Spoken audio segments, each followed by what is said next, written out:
함께 읽었습니다. 1절에 보시면 미련한 자에게는 영예가 적당하지 아니하니 마치 여름에 눈 오는 것과 추수 때에 비 오는 것 같으니라 이렇게 말씀하죠.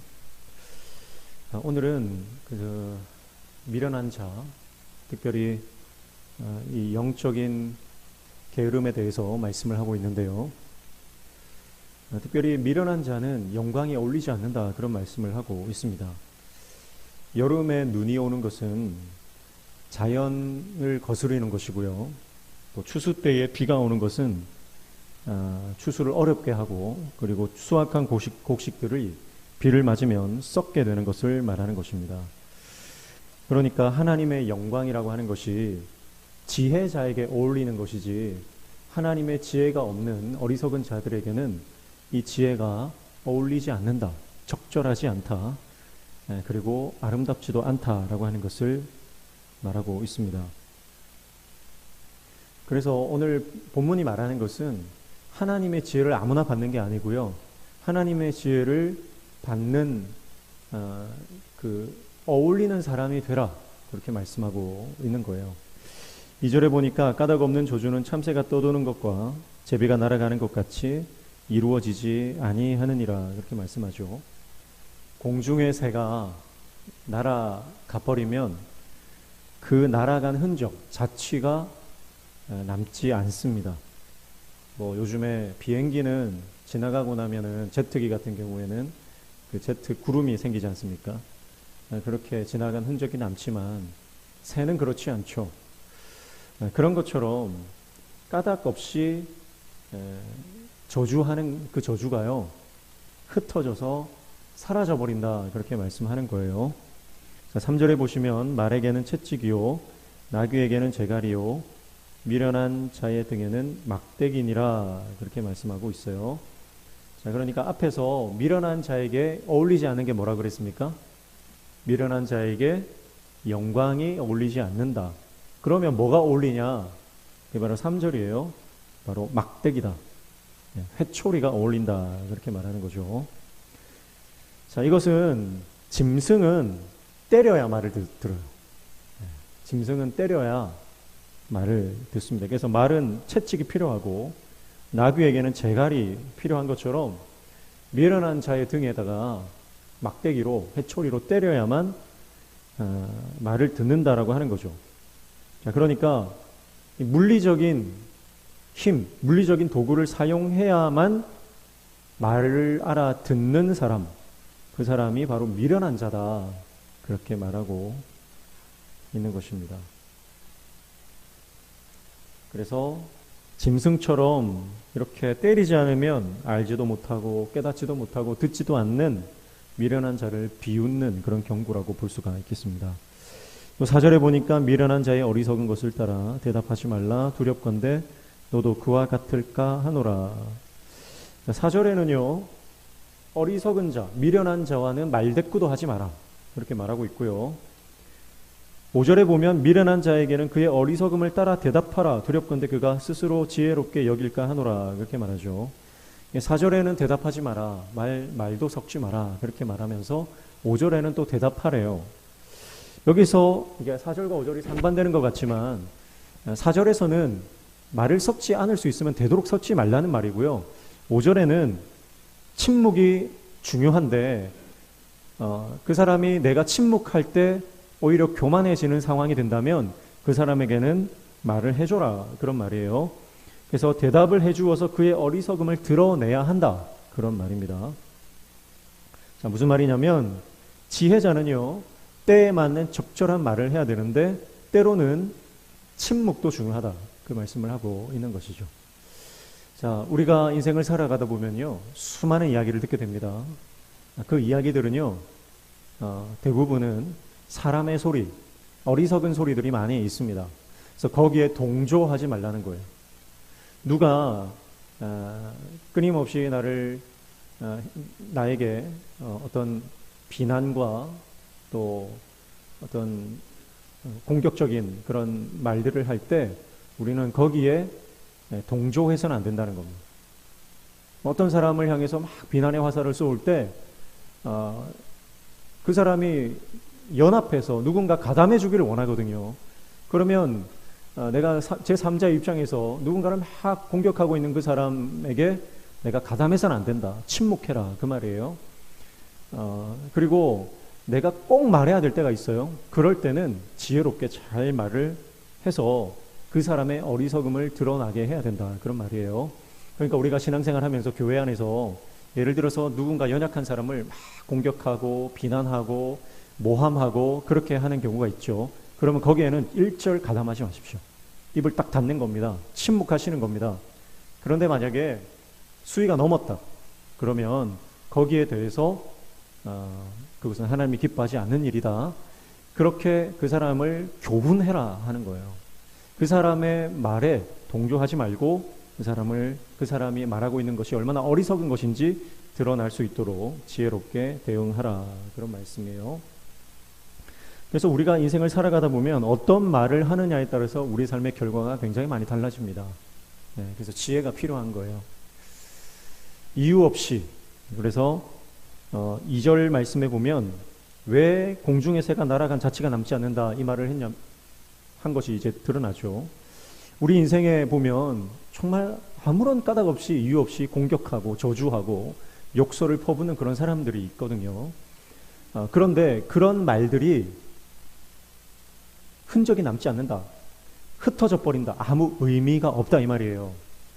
그러니까 여러분 우리가 누군가가 나를 아무 이유 없이 공격하고 모함하고 오해에 빠뜨리게 될 때에 거기에 대해서는 그냥 침묵하시면 됩니다. 괜히 나서서 인간적으로 대응하고 막 맞서는 것보다는 그냥 침묵하면 우리 인생의 많은 경우들이요. 그냥 가만히 있을 때 해결되는 것이 많아요.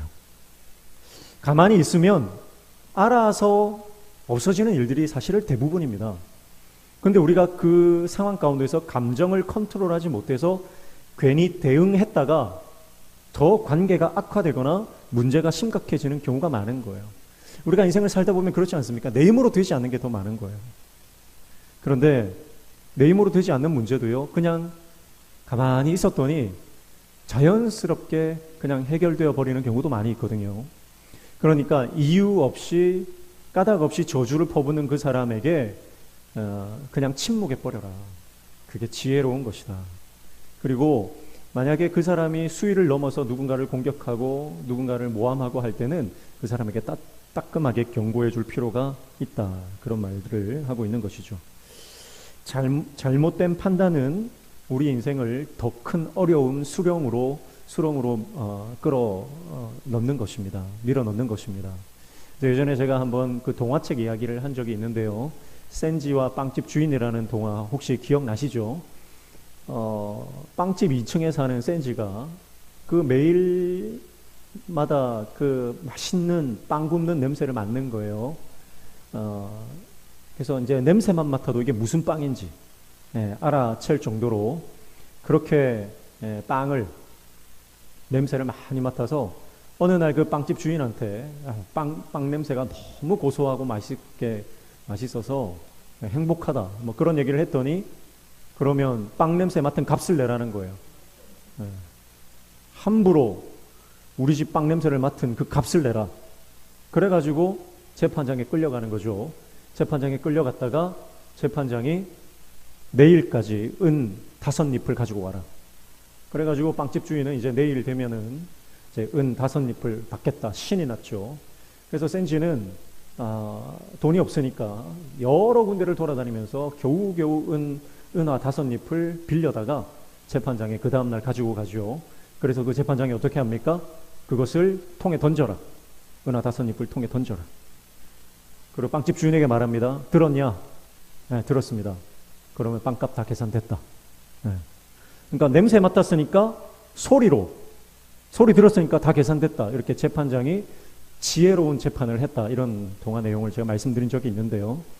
그러니까 우리 인생 가운데 어떻게 판단하느냐, 어떻게 판결을 내리느냐, 어떤 판단을 하느냐가 굉장히 우리 인생 가운데 중요하다는 거예요.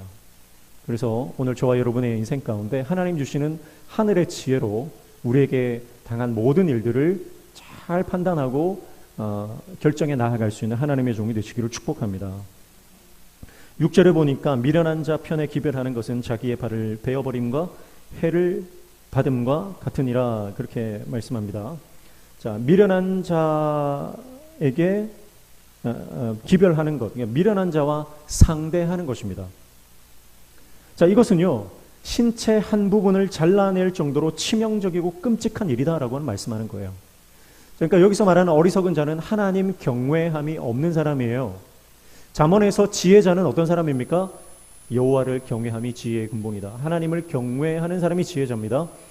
잠언에서 끊임없이 말하는 미련한 자, 어리석은 자, 그 사람은요, 하나님을 경외함이 없는 자예요. 그러니까 그 인생이 예배자가 아니라는 것이죠. 그렇게 영적인 것을 추구하기보다는 육적인 것을 추구하면서 이 땅에 목매며 살아가는 그 사람과 상대하지 마라. 그 사람과 상대하는 것은, 그 사람과 교제하는 것은, 그 사람과 어울려 사는 것은 너의 신체 한 부분이 잘려나가는 것 같은 그런 치명적인 독이 될 것이다. 그렇게 말씀하는 거죠. 자, 이것은 고대 지혜 문헌이 즐겨 쓰는 과장법입니다. 과장법이죠.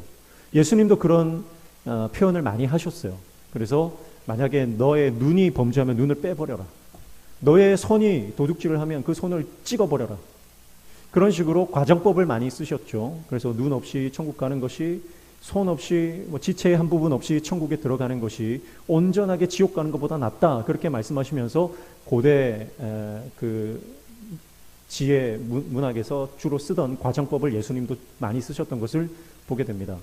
자, 그러니까요, 이 말은요, 명령하는 것보다 더 강한 거예요. 자, 보세요. 너 죄 짓지 마. 명령하는 것보다요, 너 죄 지으면 차라리 너 팔 잘라버리는 게 나아. 그렇게 말하는 것은요, 죄를 짓지 말라고 명령하는 것보다 더 훨씬 와닿는 그런 강력한 명령입니다. 그러니까 이런 게 여러분 우리 삶에 좀 지혜가 필요해요. 그런 거죠. 자녀들을 교육할 때도 그렇습니다. 뭐 스마트폰을 많이 할 때 하지 마. 뭐 늦잠 자지 마. 일찍 일어나. 막 이렇게 하는 것보다요, 지혜롭게 네가 이렇게 했을 때 어떤 영향이 이렇게 뭐 삶이 될 것 같다라고 하는 어떤 그런 지혜로운 말들이 있죠. 그런 지혜로운 말들로 그 자녀들이 깨달을 수 있도록 하는 것이 지혜입니다. 단순한 명령 이상의 효과가 있는 것이 고대 이 문헌에, 지혜 문학에 많이 과장법으로 들어가 있는 것을 볼 수가 있어요. 7절에 보시면 저는 자의 다리는 힘없이 달렸나니 미련한 자의 입에 잠언도 그러하니라 그렇게 말씀합니다.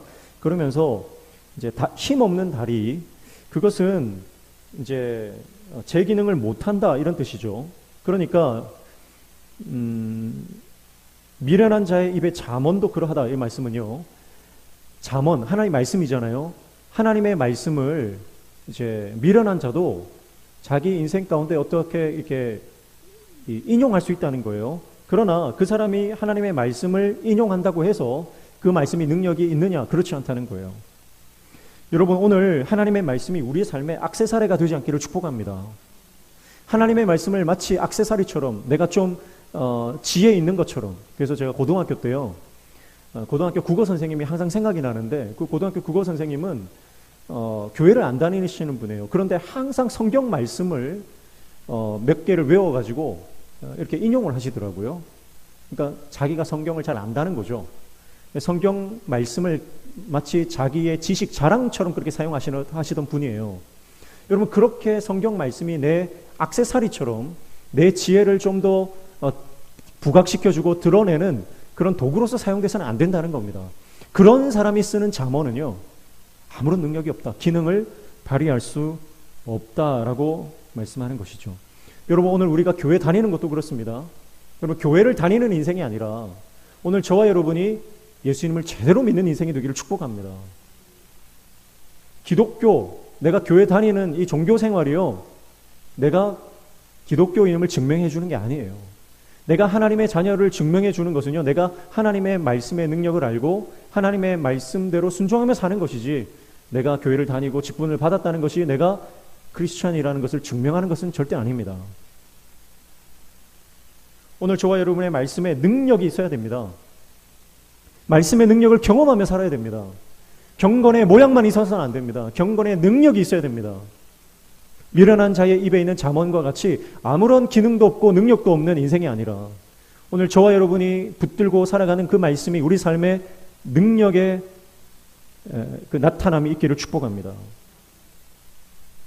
그래서 8절에 보시면 미련한 자에게 영예를 주는 것은 돌을 물매에 매는 것과 같으니라 그렇게 말씀하죠. 그러니까 미련한 자에게 영예는 어울리지 않는다고 말했는데요. 덧붙여서 뭐라고 말하냐면 미련한 자에게 만약에 영예가 간다 그러면 그 영광이, 그 힘이, 그 권력이 돌을 물매에 매는 것과 같다. 그러니까 위험하다는 거죠. 물매가 날아가서 사람을 공격하는 것처럼 파괴성과 폭력성과 위험성을 가지고 있다라고 말하는 것입니다. 어울리지 않기 때문에 그런 거예요. 그래서 교회에서도요, 어울리지 않는 직분을 만약에 받았다. 그러면 내려놓는 게 나은 거죠. 어울리지 않는 직분을 받았다. 그럼 내려놓는 게 나아요. 그러니까 우리는 끊임없이 하나님이 나에게 주신 직분에 어울리는 말씀의 사람이 되어야 될 줄 믿습니다. 하나님이 나에게 직분을 주셨다면 그 직분에 걸맞는, 그 직분에 어울리는 영성을 소유해야 되죠. 목사의 직분을 받았다면 목사의 그 직분에 걸맞는 태도와 자세와 마음가짐이 있어야 되는 거예요. 그걸 상실한 채 목사의 직을 감당하면 오히려 그것이 물매와 같다. 다른 사람을 상처 입히고 죽이는 도구가 되는 것입니다. 오늘 새벽에 제가 말씀드렸지만 부산의 한 교회는요, 목사님이 은퇴를 하셔야 되는데 후임자까지 다 정해놓고요. 후임자까지 다 정해놓고 은퇴를 번복하신 거예요. 75세까지 하겠다. 그 75세까지 하려면 어떻게 해야 되냐면 교단을 바꿔야 돼요. 그러니까 본인이 5년 더 하려고 교단도 바꾸고 교회는 쪼개지고 교회가 어렵게 되는 거죠. 논리가 뭐냐면 내가 없으면 이 교회는 안 된다는 거예요. 교회는 하나님이 하시는 것 줄로 믿습니다. 하나님이 계시지 않으면 교회는 더 이상 교회가 아닙니다. 사람이 드러나고 사람이 높아지고 내가 아니면 안 돼 그렇게 말하는 순간 여러분 하나님의 임재가 사라집니다. 그럼 교회는 분열되고 파괴되고 사단의 밥이 되는 거죠. 우리 청년부 수련회 때 와서 말씀 전해주신 메인 강사 목사님이 우리 땅끝교회 수석 부목사님으로 계시던 김승영 목사님인데 그분이 그렇게 해서 쪼개진 교회에 부임해서 지금 가셨더라고요. 네, 거기서 지금 소명교회라고 거기서 지금 사역을 하고 계신데 어쨌든 여러분 우리가 내가 드러나고 내가 아니면 안 돼. 네. 그렇게 되면요 우리는 잠언이 말하는 미련한 자, 어리석은 자. 그래서 그 사람이 아무리 말씀을 전해도 그 잠언은 그 말씀은 아무런 능력이 없는 거예요. 그래서 오늘 저와 여러분 입에 있는 하나님의 말씀, 그 말씀이 자녀를 살리고 가정을 살리고 교회를 살리고 믿지 않는 불신자들을 살리는 능력의 말씀 되시기를 축복합니다. 그래서 말씀을 막 길게 안 해도요 한마디 했는데 그게 울림이 되는 사람이 있어요. 정말 따뜻한 한마디로 나를 위로해주고 나를 격려해주고 지나가는 말인데 고생이 많다고 힘내라고 그렇게 한마디 말을 했을 뿐인데요 그 말이 내 마음에 남아서 살아갈 힘이 되는 사람이 있어요. 그런데 말은 장황한데 말은 길게 하는데 무슨 말을 하는 건지 도무지 그 말 속에 능력이 없고 감동이 없는 그런 사람도 있거든요. 우리 모든 성도님들이 오늘 우리 모든 교우가 하나님의 말씀의 능력을 알고 그 능력을 선포하고 증거할 수 있는 하나님의 종 되시기를 축복합니다. 여러분이 내뱉는 모든 말을 통해서 영혼을 살리고 전도가 되어지는 놀라운 역사가 일어나기를 축복합니다. 9절에 보니까 미련한 자의 입에 잠언은 술 취한 자가 손에 든 가시나무 같으니라. 8절에 이어서 동일하게 미련한 자의 입에 잠언은 굉장히 위험한, 술 취한 자가 가시나무를 들고 있으면 사람들 막 해칠 거 아닙니까? 그러니까 요즘에 이 묻지마, 이 폭력 사건, 칼부림 이런 사건들이 얼마나 많이 일어나는지 몰라요. 제가 볼 때는 어떤 임계점을 넘은 것 같아요.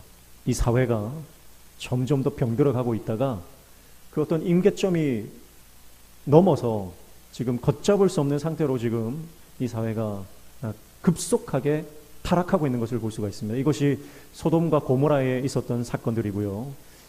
하나님께서 심판하셨던 노아 때 사건과 흡사하지 않나 저는 영적으로 그렇게 해석을 하는데요. 사회가 급속하게 악화되고 급속하게 타락하고 급속하게 범죄 가운데로 빠지는 이 영적인 위기 상황 가운데 우리가 있습니다. 그래서 우리가 이것을 깨어서 이 사회와 또 영혼들을 위해서 기도해야 할 때인 줄로 믿습니다. 급박한 시간들이에요. 그래서 우리가 지금 멍청하게 흐리멍텅하게 지금 시간만 보내고 있어서는 안 될 때이고 깨어서 영혼 구원을 위해서 마지막 이제 이 방주문을요 하나님이 닫으시잖아요. 사람이 안 닫거든요. 하나님이 방주문을 탁 닫으시면요 더 이상 들어갈 수가 없어요. 네. 여러분 그래서 이 임박한 진노 앞에서 하나님의 심판을 우리가 바라보면서 마지막 이 방주의 문이 닫히기 전에 복음을 더 강력하게 선포하는 저와 여러분의 삶이 되시길 축복합니다. 그래서 같은 칼이라도요 범죄자, 악한 사람의 손에 들리면 그것이 흉기가 되는 것 반면에 의사가 칼을 들면 그것은 사람을 살리는 도구가 되는 것이죠. 오늘 저와 여러분이 하나님의 말씀을 받았고 하나님의 능력을 받았고 직분을 받았는데 이 직분을 가지고 사람을 살리는 데 써야지 내 영광을 추구하고 나를 드러내는 데 쓰면요 교회는 쪼개지고 영혼은 죽어가는 것입니다. 오늘 저와 여러분이 영적으로 술 취한 자가 되면 안 되는 거예요. 영적으로 취했다라고 하는 것은 자기 통제의 능력을 잃었다는 거거든요. 하나님의 말씀이 없는 사람은 자기 통제의 능력을 잃어버립니다. 그래서 우리 안에 하나님의 말씀으로 철저히 내 자아를 십자가에 못 박고 하나님의 말씀의 뜻대로 살아갈 수 있는 저와 여러분 되시기를 축복합니다. 10절에 보면 장인이 온갖 것을 만들지라도 미련한 자를 고용하는 것은 지나가는 행인을 고용함과 같으니라 그렇게 말했어요. 자, 이게 무슨 말인가 좀 헷갈리잖아요. 원문을 보면 이렇습니다. 온갖 화살을 쏘는 것, 미련한 자를 고용하는 것, 행인을 고용하는 것, 이것이 똑같다 이런 말이에요. 무슨 말이냐면 미련한 사람을 고용하는 것과 지나가는 모르는 사람을 고용하는 것, 이것이 마치 화살 쏘는 것과 똑같은 위험성을 가지고 있다 그런 말이에요. 자, 그러니까 11절에 연결해서 보면 개가 그 토한 것을 도로 먹는 것 같이 미련한 자는 그 미련한 것을 거듭 행하느니라 그렇게 말씀하죠. 그러니까 여러분 우리 인생 가운데 미련한 사람과 함께 하는 것이 얼마나 위험한가를 말해주는 거예요. 미련한 자는요 똑같은 실수를 또 하고 반복하고 또 하고 가르쳐줘도 또 하고 계속 실수해요. 그게 미련한 자예요. 그러니까 이게 인생이 개선의 여지가 전혀 없다. 개선의 여지가 없고 성숙하거나 발전할 수 있는 가능성이 없는 사람, 그 사람이 바로 미련한 자고요. 그래서 개가 토한 것을 도로 먹는 것처럼 원어적으로는요 토한 것 그 위에 들어눕는 걸 말해요. 그러니까 그 죄를 누리는 거죠. 하나님이 기뻐하지 않는 것을 막 누리고 그 더러운지도 모르고 그 위에서 막 헤엄을 치고 막 뒹굴고 하는 그런 모습이거든요. 그러니까 여러분 그런 어리석은 사람, 하나님이 어리석다고 미련하다고 말하는 사람과 우리가 인생을 같이 하면 우리 인생이 얼마나 파괴될 것인가 그것을 말하고 있는 것입니다. 그래서 12절에 내가 스스로 지혜롭게 여기는 자를 보느냐 그보다 미련한 자에게 오히려 희망이 있느니라. 그래서 스스로 지혜롭게 여기는 자, 이게 이제 교만, 미련한 자입니다. 그래서 자신이 지혜롭다고 착각에 빠진 그 사람이 가장 어리석은 자고 미련한 자다. 그렇게 말하고 있는 것이죠. 13절에 게으른 자는 길에 사자가 있다, 거리에 사자가 있다 하느니라 말씀하죠. 자, 13절부터 16절까지는 이제 게으름에 대해서 말씀을 하는데요. 13절에 나오는 거리에 사자가 있다. 이불 밖이 위험하다 그런 말이죠. 이불 밖에 나가면 위험하다. 거리에 사자가 있어서 나 밖에 못 나간다. 게으른 자의 이 말도 안 되는 비상식적이고 우스꽝스러운 핑계를 말하면서 그가 얼마나 미련하고 비웃음을 당할 존재인지를 말씀을 하고 있습니다. 또 14절에 보면 이렇게 표현해요. 문짝이 돌적이를 따라 도는 것 같이 게으른 자는 침상에서 도느니라. 돌적이라고 하는 것은 문의 축을 말하는데요. 문의 축을 따라서 벗어날 수가 없죠. 열렸다 닫혔다만 하는 것처럼 이 게으른 사람은 자기가 이 침상만 맴도는 것처럼 자기가 편한 것만 한다는 말이에요. 자, 15절에 게으른 자는 그 손을 그릇에 넣고도 입으로 올리기를 괴로워하는, 더 가관이죠. 앞에 음식이 있는데도 그 음식을 집어다가 씹어 삼키기도 힘들어한다. 그만큼 게으르다. 이것도 과장법이죠. 또 16절에 게으른 자는 사리에 맞게 대답하는 사람 일곱보다 자기를 지혜롭게 여기느니라, 그렇게 말씀합니다.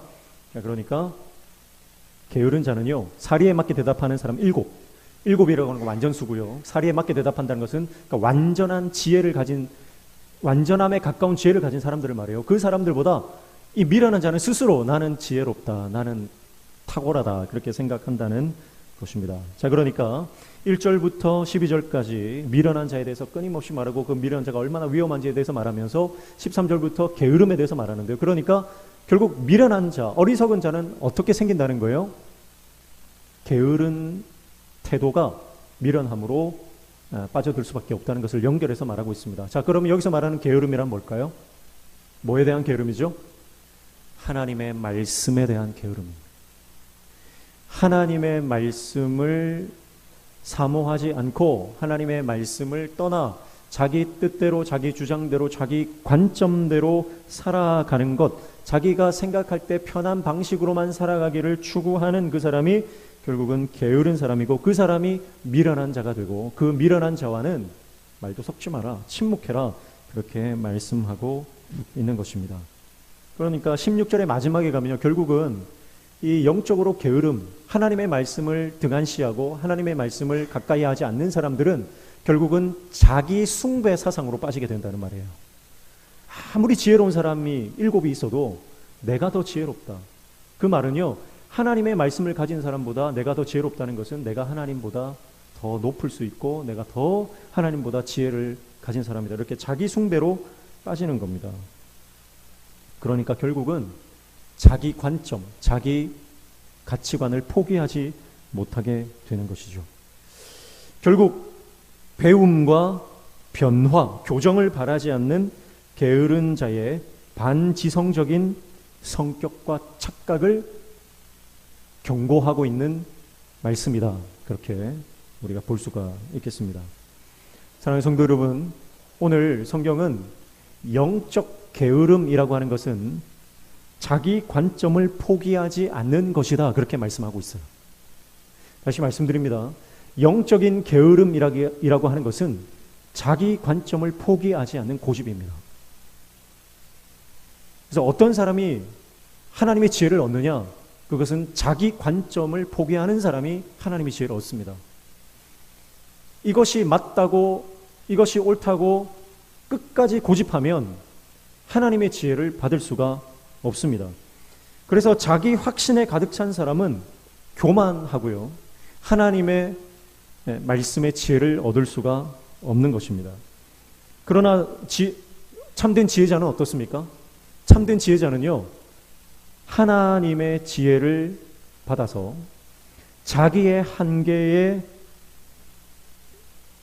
그것을 인식하고 그리고 자기 비평을 수용할 수 있는 사람이 바로 지혜자라고 하는 것입니다. 항상 그렇게 생각하는 거죠. 내가 틀릴 수 있다. 내가 모르는 것이 더 많다. 그래서 항상 전문가의 의견에 귀를 기울이고 하나님의 말씀에 귀를 열고 살아가는 인생이 결국은 하나님의 지혜자가 될 수 있다라고 말씀하고 있는 것입니다. 사랑하는 성도 여러분, 오늘 저와 여러분이 이 하나님의 지혜, 하늘의 지혜를 소유한 참된 지혜자 되시기를 축복합니다. 그러기 위해서 우리가 벗어나야 하는 것이 바로 영적 게으름입니다. 영적 게으름. 사랑하는 성도 여러분, 우리가 지금 하나님의 말씀을 많이 암송해 두셔야 됩니다.